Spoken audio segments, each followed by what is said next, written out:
In 57 years of living by Blackthorn Lake, I'd seen every kind of neighbor trouble a man could imagine. The lazy ones who let their docks rot into the water, the noisy ones with midnight fireworks in October, and the petty ones, oh, the petty ones, who clung to HOA bylaws like a lifeline, ready to wield them over the smallest patch of uncut grass. But I had never met a neighbor quite like Victoria Blackwell. She had the smile of a real estate brochure and the heart of a foreclosure notice, the kind of woman who spoke in we when she meant me, and who never heard the word no without plotting revenge. That morning, she arrived in my driveway with a smug little entourage, 2 board members in matching windbreakers, and a clipboard clutched like a royal decree. I was sitting on my porch, coffee in hand, watching the mist lift off the lake the way my grandfather used to. This place wasn't just home. It was blood and memory, and the echo of hammers from a man who built the bridge with his own hands before I was born. Victoria didn't look at the bridge. She looked at me like I was squatting on her lawn. "Mr. Donovan," she began, in that syrupy sweet tone people use when they're about to stab you in the back, "the board has voted unanimously to remove the illegal structure from community waters." I let the steam from my mug curl into the cool air before answering.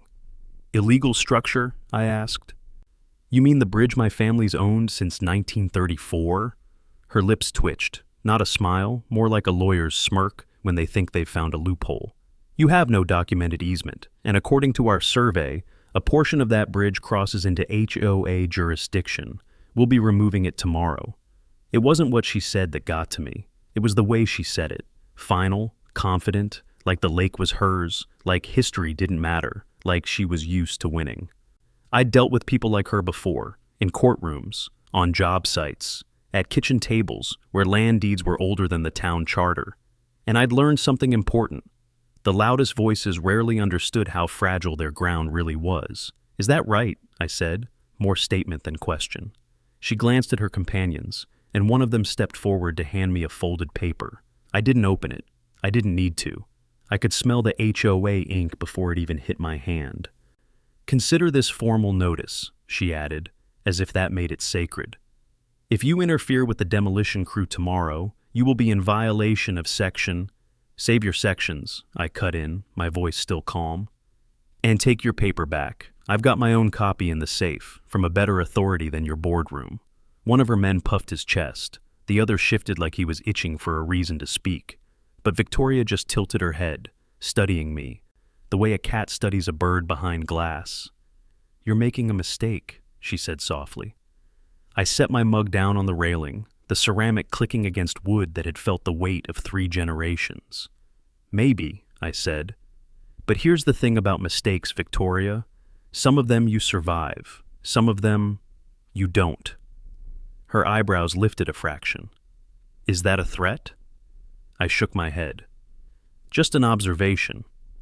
She turned then, signaling to her board members, heels crunching the gravel as she walked back to her SUV. The mist was gone now, and the sun lit the bridge in full. Wood darkened with age, iron bolts catching the light. My grandfather's bridge. My bridge. I sipped the last of my coffee and watched the lake shimmer. If they wanted a fight, they'd just declared it, and I already knew exactly how it would end. The thing about living by a lake is, you learn patience. Winds change, water rises and falls. Storms roll in whether you want them or not. And if you've lived here long enough, you know you can't stop a storm, but you can damn sure be ready for it. I didn't go chasing after Victoria that morning. I didn't stand in my driveway yelling like some fool on the evening news. I just sat back down in my grandfather's rocking chair, took another sip of coffee, and let the weight of her words settle in. Because here's what she didn't know. That bridge wasn't just wood and bolts. It was the last physical piece of a promise made in 1934, when the first Donovan drove a truckload of timber through knee-deep mud to connect the cabin to the dam road. My grandfather Angus built it himself, hammer in one hand, Bible in the other, and when he was done, he swore to my father, "As long as this bridge stands, this land is ours." I could still see him, broad shoulders, sunburned neck, the smell of pine tar in the summer heat. He's been gone 40 years, but he was standing right there with me on that porch. Victoria, she was just a suit with a title, a title that didn't mean a damn thing to the bedrock under my boots. After they left, I walked down to the waterline. The lake was calm, glassy, reflecting the morning sky like nothing could touch it. But I knew better. I knew what this water could do if you let it off its leash. I checked the dam gates, old steel and rivets, maintained better than most of the town's roads. My grandfather taught me every crank, every chain, every way to read the pressure in the current. Folks thought of the dam as just a pretty backdrop for tourists. I knew it for what it was, a loaded weapon, pointed straight at the low ground where Victoria's pet project sat. That resort of hers, the one she'd been bragging about for months at Chamber of Commerce mixers, was less than 3 years old. 20 cabins, a lakeside restaurant, and a conference hall built right into the floodplain. A $2 million retreat destination, she called it. I called it a bad investment with a fresh coat of pastel paint. She'd built it without respect for the water. That was her first mistake. Thinking she could take my bridge, that was her last. I spent the afternoon in my workshop, not rushing, just moving pieces into place. Checked my files, land surveys, historic maps, original deeds, my father's handwriting in the margins, noting high water marks from the big flood of '67. Every scrap of paper was another nail in the coffin of her little scheme. By dusk, I had a neat pile on the workbench, 3 certified copies of the 1934 property deed, a stack of photos showing the bridge in place for 8 decades, and, tucked at the bottom, a leather-bound notebook my grandfather kept, the one with the maintenance logs for the dam. I lit the kerosene lamp, listening to the crickets and the gentle lap of water against the shore. There's a quiet in the country you can't explain to city people. It's not just the absence of noise. It's a presence, a kind of watchful stillness, like the land itself is waiting to see what you'll do next. Out across the lake, the resort lights twinkled against the dark. I imagined Victoria in her office, sipping wine, going over her demolition schedule. Maybe she thought she'd broken me with that notice. She didn't know she'd just wound the clock on a much older plan. Because when you threaten a man's home, his family's name, and the last piece of his grandfather's work, you'd better pray he's the forgiving kind. And I am not the forgiving kind. They came at sunrise, not because they had to, but because they wanted to make a show of it. I heard them before I saw them, diesel engines growling, the crunch of gravel under heavy tires. By the time I stepped onto the porch, a convoy of trucks was crawling down the dirt road, like a line of ants that had found sugar. At the front, a bright white pickup with the Briar Lake HOA logo slapped on the side in shiny vinyl. In the passenger seat, I spotted Victoria's profile, chin high, sunglasses on, like she was riding in a parade. Behind her, 2 flatbeds carrying an excavator and a backhoe, yellow paint still gleaming under the early light. And then came the dump trucks. Empty for now, but ready to swallow whatever pieces of my bridge they could tear loose. I didn't move, just leaned against the porch post, coffee in hand, and let them come. They parked in a neat row, like soldiers on review. About a dozen men climbed out, contractors judging by the tool belts and work gloves. Big guys, most of them. The kind of big you get from lifting lumber, not from a gym membership. Victoria was the last to get out. She didn't look at me right away. Instead, she turned to her foreman, a barrel-chested man with a hard hat tucked under one arm. "You know what to do," she said, loud enough for me to hear. Only then did she glance my way. "Mr. Matheson," she called out, her voice dripping with false politeness. "We're here under the authority of the HOA and the county to remove an unsafe structure from shared waters. For your own safety, please remain on your porch." I took a slow sip. "It's not shared waters, and you know it."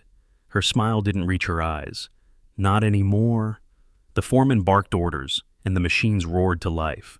The excavator's arm swung out over the bridge, metal jaws opening wide. It bit down on the first section of railing, wood splintering with a sound that went straight through my chest. Every crack of timber was another heartbeat from my childhood. Summers fishing with my father, winters hauling firewood across those planks. My grandfather's boots on that same path.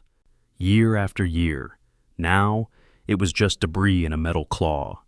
They worked fast. Planks ripped up, tossed into the dump truck like scrap. Bolts screeched as they were wrenched free, bouncing off the steel bed with a hollow clang. By mid-morning, half the bridge was gone. Victoria stood by, arms folded, watching like she was inspecting a lawn crew. Every so often, she'd pull out her phone and snap a picture. I stayed where I was, rocking slowly in my chair. Not a word, not a threat. Just the steady creak of old wood beneath me and the slow burn in my gut. Because here's the thing about letting someone think they've beaten you. You get to see the exact moment they relax. The exact moment they stop watching their back. Around noon, the last beam was lifted. The excavator swung it aside, dropping it onto the pile with the rest. The water under the now empty gap looked wrong, exposed, restless. Victoria took off her sunglasses, stepped forward, and gave the scene one last, satisfied look. "That's that," she said, loud enough for her crew to hear. "One less hazard on this lake." I raised my mug in a mock toast. "Congratulations," I said. "You've made history." She tilted her head. "And why's that?" "Because that bridge stood for 89 years, I said softly, "and now you've turned a piece of history into kindling." Her smirk returned. "History doesn't pay taxes." She turned and walked back to her truck, the foreman trailing behind. Engines fired up again, and one by one the trucks rolled away, leaving nothing but churned up dirt and the echo of their work. I waited until the sound of engines faded into the distance. Then I stood, stretched the stiffness from my legs, and looked out over the water. The lake was still calm. Too calm. But I knew it wouldn't stay that way. Not for long. When you've been a sheriff for 3 decades, you learn 2 things about fights. First, you don't win by swinging first. Second, you win by making sure your opponent never sees the real punch coming. So, I didn't go down to the lake that afternoon, stomping around like some old fool shouting at the water. I didn't call the county, I didn't call the press, I made coffee, and I started making phone calls. The first was to Hank Delaney. Hank's been running the bait shop on the South Shore for longer than most of the HOA boards been alive. He's also the kind of man who keeps a ledger in his head of every wrong done in this county. "Cole," he said after I told him what happened, "I figured they'd try something, but damn, the bridge?" "Bridge is gone," I said, "and I'm guessing it's just the start." He grunted. "Then you'll want to talk to Earl and Luann. They've been sitting on their own pile of grievances." I called them next. Earl still sounded bitter about the time Victoria had revised the lake map and suddenly declared half his dock was on HOA property. Luann was still furious about the noise citations she got for her 4th of July barbecue 3 years running. By sundown, I had a list, a long one. Dock disputes, property line adjustments, fishing permit revocations, petty fines for everything from paint colors to mailbox styles. The kind of paper-cut harassment that makes people give up and sell, usually to one of Victoria's friendly developers at a discount. And every name on my list had one thing in common. They still lived here, and they still hated her guts. That night, I sat on my porch with a legal pad in my lap, and the map of Briar Lake spread out on the table beside me. The moonlight caught the ripples out on the water. People think lakes are peaceful things. They're not. They're patient. They hold their power in silence, waiting for the right moment to release it. I traced my finger along the shoreline, past my cabin, past where the bridge used to be, down to the west bank, where the dam sat. Granddad built that dam in '38, with timber and sweat and more stubbornness than was healthy. It had been reinforced twice in my lifetime, but the spillway was still manual, which meant, in the right hands, the lake's water level could change. A lot. I sat back and let the thought roll around in my head like a smooth stone. The HOA had been treating this lake like it was theirs to tame, building resorts, dredging channels, pushing the water line where they pleased. Maybe it was time to remind them, water doesn't take orders. Over the next week, I didn't make a single move they could see. I still bought my groceries in town, still had my Thursday breakfast at Millie's Diner, still waved to the mailman, but in the background, the calls kept going. Hank put me in touch with Gary Miller, who used to work county zoning before retiring. Gary knew every permit ever filed for the lake in the last 40 years, and he was more than happy to share copies. Luann introduced me to her nephew, Trevor, a drone hobbyist with a knack for aerial photography. 2 days later, I had fresh overhead shots of every illegal deck, dock, and addition the HOA had blessed for their friends. By Friday, my dining table looked like the evidence board from a detective show. Maps, photos, highlighted legal codes. A red pen circled the worst violations. And at the center of it all, Victoria's crown jewel. The $2 million resort complex her developer buddy had just finished on the North Shore. Private docks, a boathouse, manicured lawns that went right to the water's edge. Sitting on land they'd reclassified without a single legitimate survey. I looked at those photos for a long time. Thought about the bridge, thought about Granddad's dam. And somewhere deep down, under the quiet, steady beat of my pulse, the storm began to gather. When you plan to hit back, you don't just aim. You measure the distance, the wind, the weight of your own trigger finger. So, I started walking the lake. Not the way tourists do, with picnic baskets and cameras. I took the old deer trails, the narrow footpaths you only find if you've hunted these woods your whole life. I kept low, moved slow. Every few hours, I stopped to make notes in my leather-bound field book. The bridge was a memory now, nothing left but broken timbers half sunk in the water. I paused there longer than I meant to. The air smelled of wet cedar and rot. That bridge wasn't just wood, it was connection. Between my land and the East Shore, between me and the people who used to cross over for coffee, fishing, or just a good talk. Victoria hadn't just destroyed a structure, she'd tried to sever the community. I took a picture for the file and moved on. The dam sat on the far west end, where the forest thickened and the hills rose like shoulders. Granddad always said a dam is like a loaded gun. You keep it clean, oiled, and you never forget it's there. I walked the ridge above it, scanning for any sign the HOA had been snooping.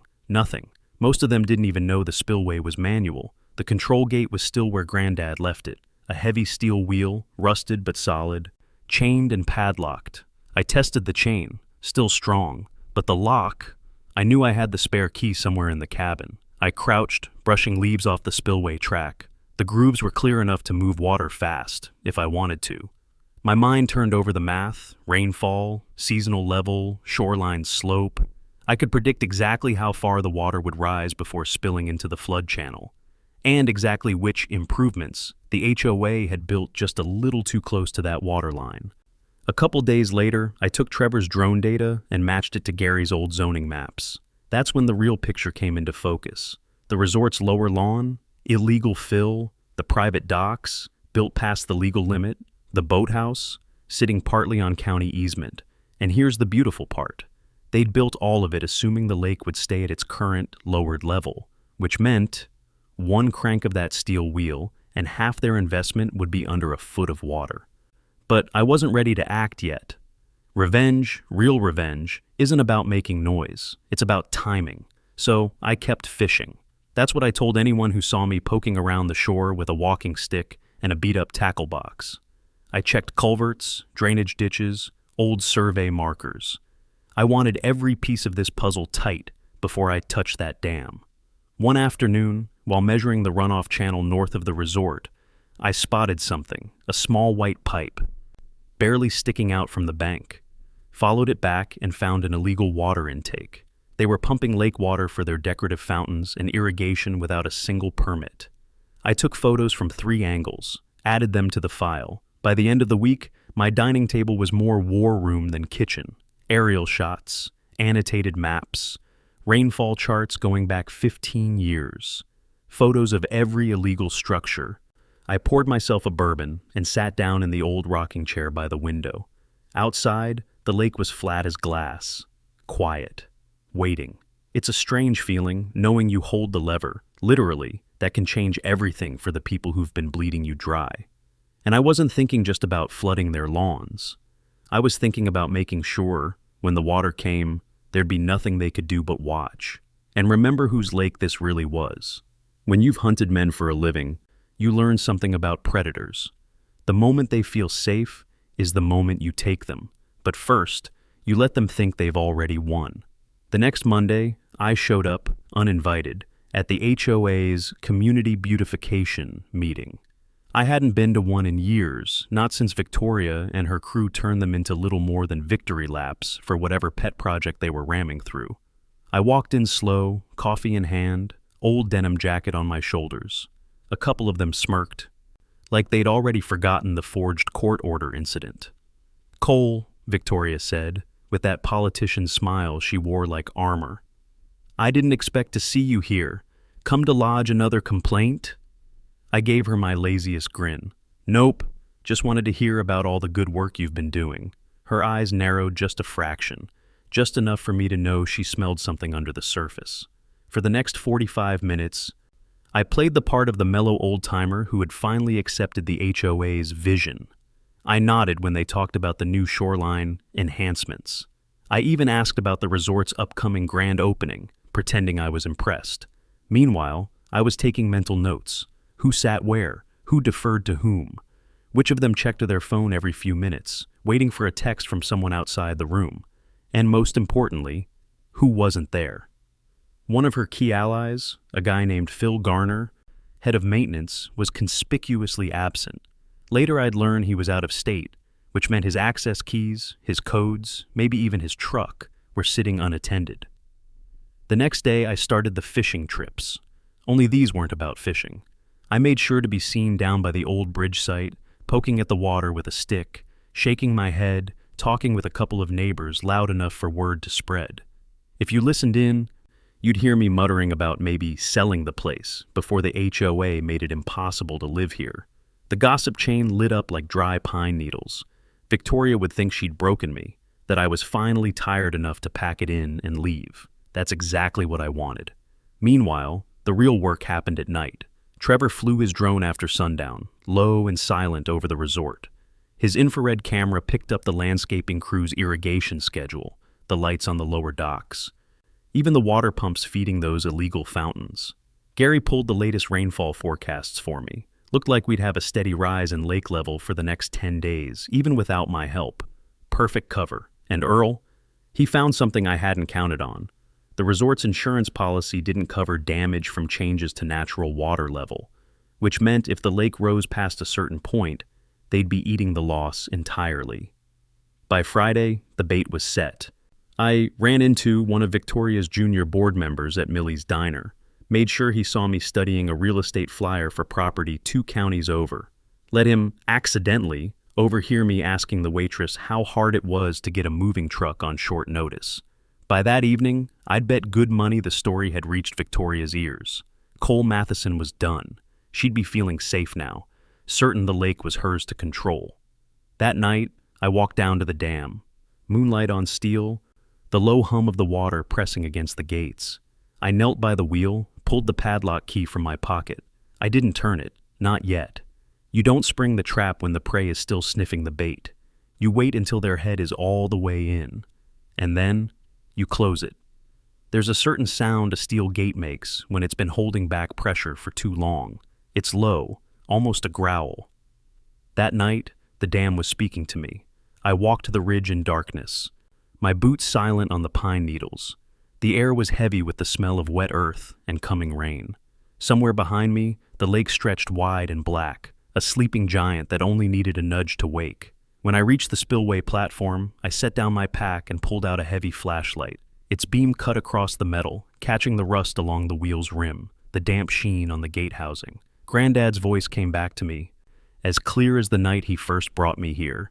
"A dam's like a promise, Cole. You keep it steady until the time comes to let it go. And when that time comes, you don't hesitate." I ran my hand over the cold steel. For decades, this gate had been the lake's heartbeat, keeping the water where it belonged. Tonight, it would remind everyone whose land this really was. First, I checked the chain. Still strong, but I'd brought the bolt cutters anyway. The padlock key turned smooth in my fingers, too smooth. They'd never even checked it since Granddad passed. I slipped the lock into my pocket, almost reverently, then wrapped both hands around the wheel. It didn't move at first. Years of silt and weather had sealed it stubborn. I leaned in, felt my shoulders strain, my boots slide just enough to grind grit into the metal grating underfoot. Then, a groan, a half-inch turn, another. The gate was listening now.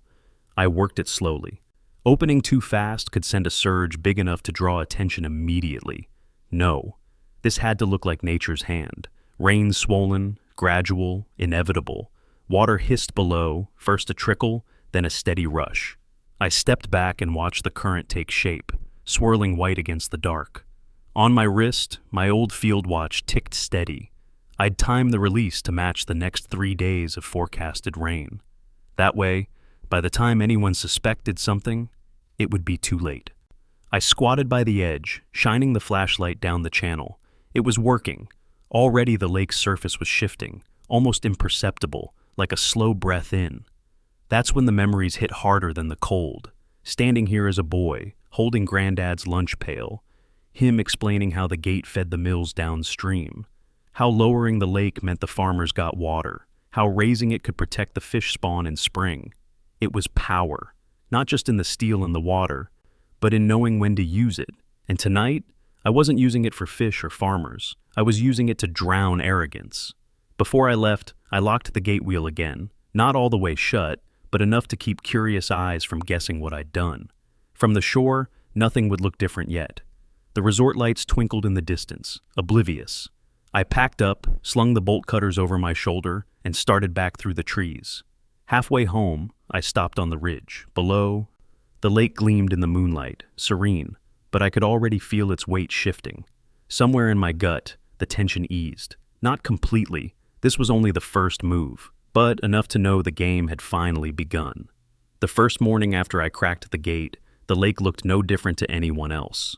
To the untrained eye, Blackwater was calm as ever, mirror smooth under a pale sky. But I saw it, half an inch higher along the old stone markers my grandfather set into the bank. I made my coffee slow that morning, sitting on the porch, letting the steam curl into the cool air. Across the water, the resort bustled. Crews strung lights along the dock. Some kid in a golf cart zipped between cabins. They were building for summer crowds, for champagne toasts and ribbon cuttings. They had no idea their foundation was already softening under the weight. By midweek, the changes were harder to miss, if you knew where to look. A section of gravel path near the eastern shore was damp all day now, never drying in the sun. The low dock by the boat rental shack rode an inch deeper in the water. And the reeds near Mallard Cove? They swayed in places they hadn't grown last year. I made sure to wander by, casual as could be, tipping my hat to the workers.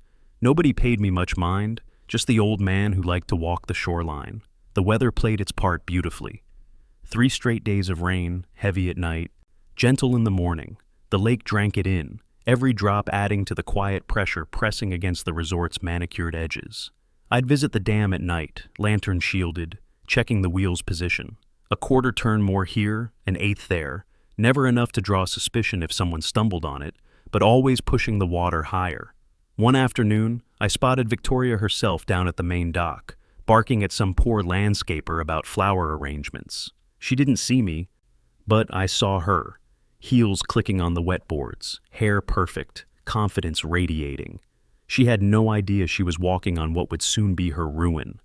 By the end of the week, the first warning signs whispered through the neighborhood gossip chain. Millie from the diner mentioned the fishing pier felt wobbly when her nephew went crabbing. Earl said he had heard one of the resort maintenance guys complaining about the pump system running overtime. I kept my mouth shut, just nodding along, the picture of harmless curiosity.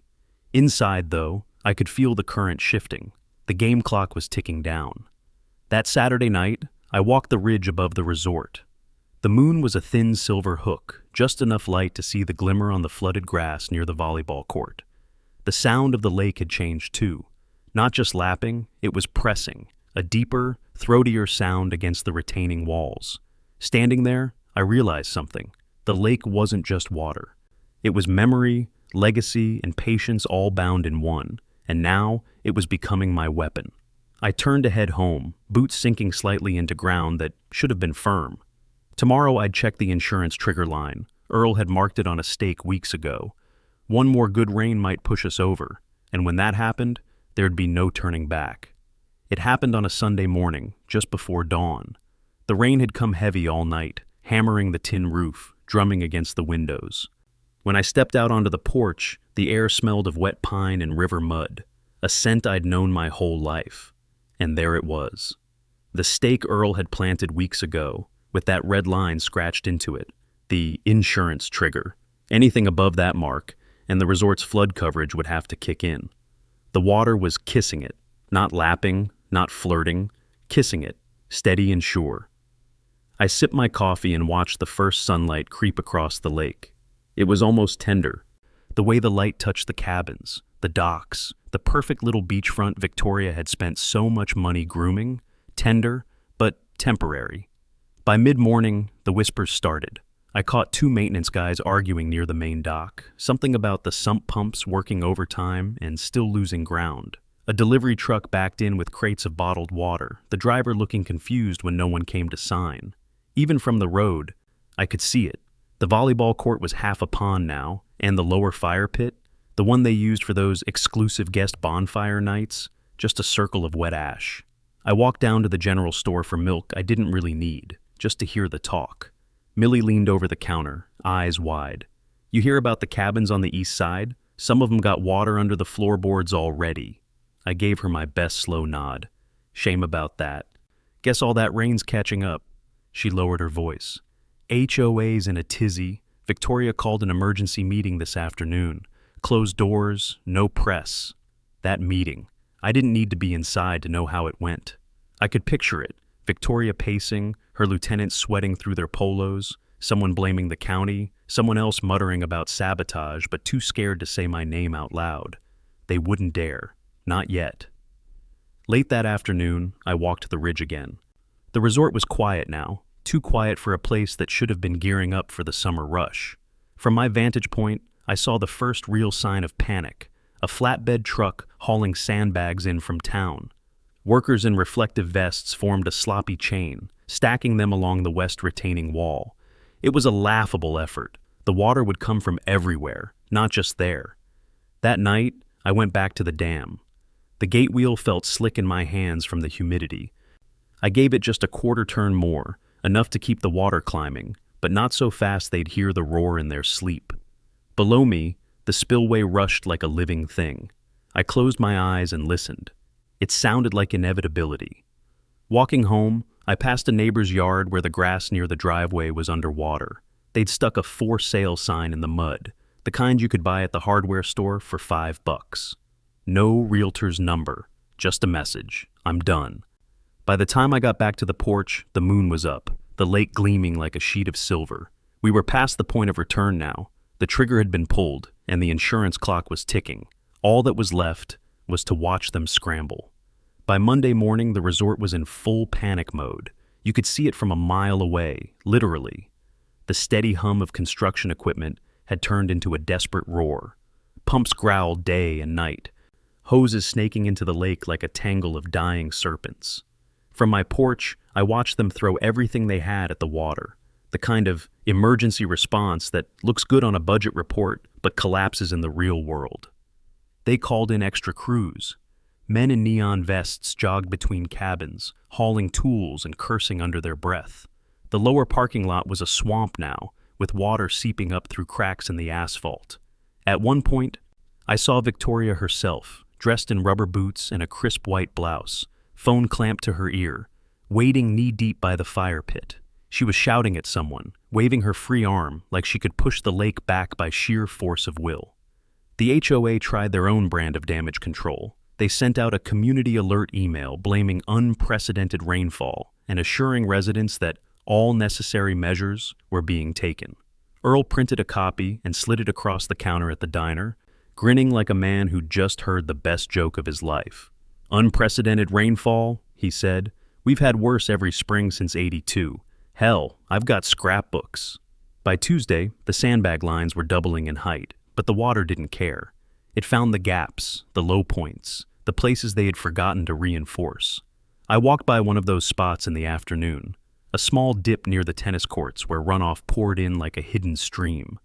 Two workers were standing there, staring at the water creeping in, holding shovels like they weren't sure which way to dig. "Need a hand?" I asked, just to see their faces. They glanced at each other, then back at me.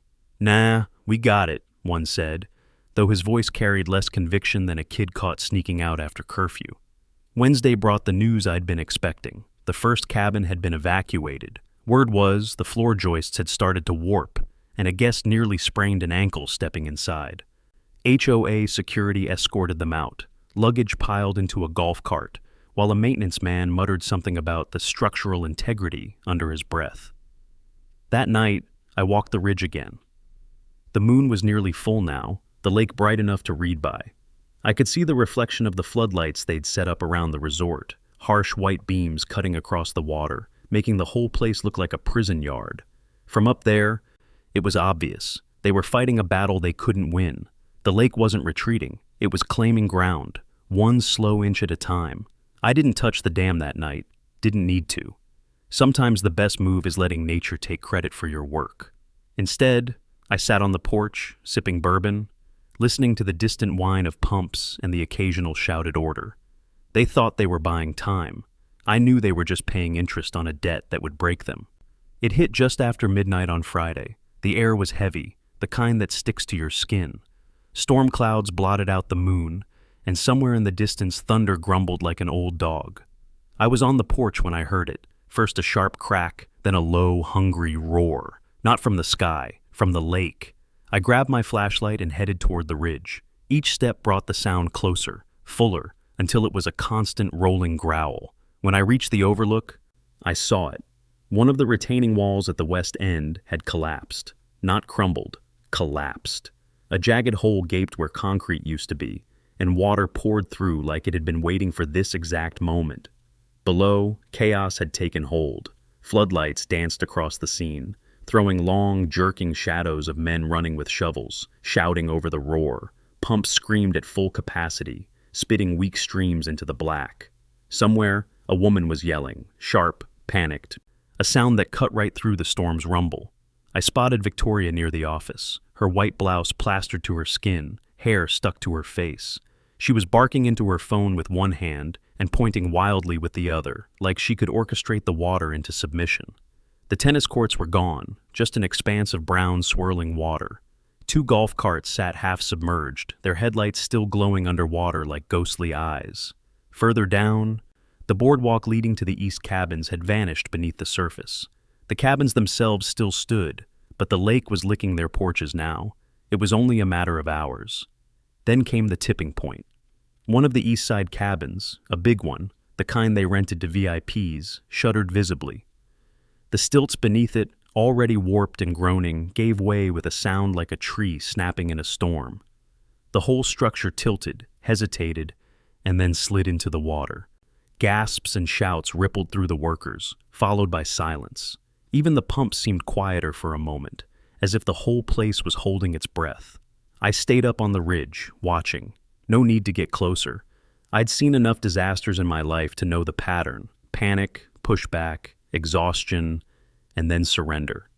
Down below, the surrender had begun. They stopped sandbagging, stopped trying to reroute the water. Crews huddled in small groups, some on their phones, others just staring at the lake like it had personally betrayed them. Around 3 a.m., the first insurance adjuster arrived. Big black SUV, government plates. He didn't even make it to the main office before he was wading through knee-deep water, shaking his head. I could guess the conversation inside: coverage caps, acts of God, and whether this level of negligence voided their claim entirely. When the rain finally let up, the damage was done. The lake had claimed the lower resort entirely. Cabins, tennis courts, parking lots, gone, or sitting in filthy, stagnant water. From my porch I could smell it, the mix of wet wood, diesel fuel, and churned-up lake bed, a smell that said permanent. I poured myself another drink and sat back, the creak of my grandfather's chair loud in the pre-dawn quiet. They would call it a disaster. I called it balance restored. By Monday morning, the resort was a ghost town. The parking lot sat empty, save for a single pickup loaded with waterlogged furniture and sagging cardboard boxes. The last of the guests had been bussed out the day before, their vacations cut short with refunds pending review. The HOA offices were locked tight. The glass doors still bore the smug gold lettering of Briar Lake Association, but the blinds inside were drawn. No lights, no movement. I took my coffee down to the shoreline. The air was cool and clean after the storm, carrying the faint scent of pine. Out on the water, the reflection of the ridge shimmered, broken only by a few ripples. The lake had settled. It was calm again. Quiet. Mine again. Later that afternoon, Earl stopped by. He leaned on the porch railing, looking out at the half-drowned cabins with a satisfaction that matched my own. "Sheriff," he said, not bothering to hide the smirk. Word is, Victoria's already talking to her lawyers about selling the whole place. Not much to sell, I said. Guess not. HOA's flat broke. Insurance won't touch it. And the county's sniffing around their books. He gave a low whistle. Hell of a thing you pulled off. I didn't answer, just sipped my coffee. Sometimes silence says more than bragging ever could. In the weeks that followed, the rumors became fact. Victoria resigned from the HOA, citing health concerns. Marcus Vance vanished, probably slinking back to whatever city office he'd crawled out of. The bank foreclosed on the resort property, and the county, after much deliberation, declared the shoreline would be restored to its original, natural state. No cabins, no tennis courts, just trees, grass, and water. One evening, I walked the dam. The sunset painted the lake in gold and crimson, the kind of scene you wish you could bottle. I ran my hand along the rough stone, feeling the cold, solid permanence beneath my palm. This dam had been here longer than most of the houses in the county. My grandfather built it with his own hands, pouring sweat and stubbornness into every inch. They thought that they could take that from me. They thought wrong.